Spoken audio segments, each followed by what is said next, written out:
Les pas pressés des passagers qui ont déjà entamé leurs vacances du 1er mai résonnent dans cet aéroport très fréquenté. Nous nous rendons à Beijing puis à Guangzhou. Nous passerons 2 semaines ici en Chine. Nous passerons nos vacances dans la région autonome ouïghour du Xinjiang. Nous avons entendu dire que c'est très beau et nous apportons beaucoup d'équipements photographiques pour prendre des photos là-bas. Les autorités de l'aéroport international de Beijing-Capitale ont déclaré que pendant les 5 jours de vacances, l'aéroport devrait enregistrer plus de 918 000 voyages de passagers, soit une augmentation d'environ 21% d'une année sur l'autre, et plus de 5 800 vols seront assurés durant la même période. Nous pensons que le premier pic de voyage est apparu le 30 avril avec environ 208 000 voyages de passagers. Environ 1200 vols décollent et atterrissent à l'aéroport tout au long de la journée.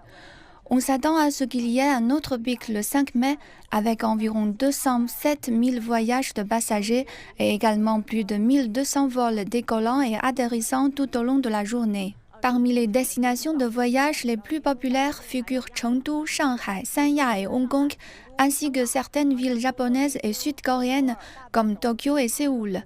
Au cours du premier trimestre de cette année, l'aéroport international de Beijing-Capitale a accueilli plus de 1,6 million de passagers, soit une augmentation d'environ 61% par rapport à l'année précédente.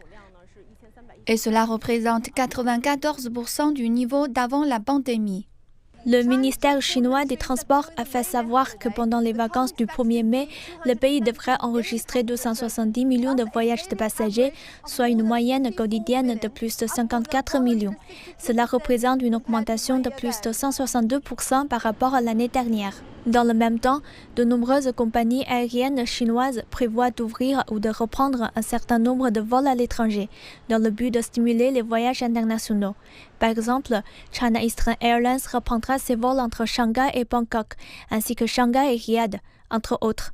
Actuellement, Hainan Airlines a repris ses activités sur plus de 40 lignes internationales et régionales, touchant les principales villes d'Europe, d'Amérique du Nord, d'Asie et d'Océanie. Et nous prévoyons de reprendre les vols de Chongqing vers Seattle le 16 mai et de Beijing à Édimbourg le 17 mai.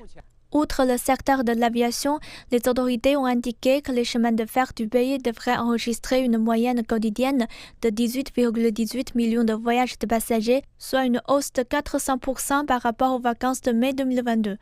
Quant aux autoroutes et aux voies navigables, les chiffres devraient bondir de plus de 99% et 114% respectivement.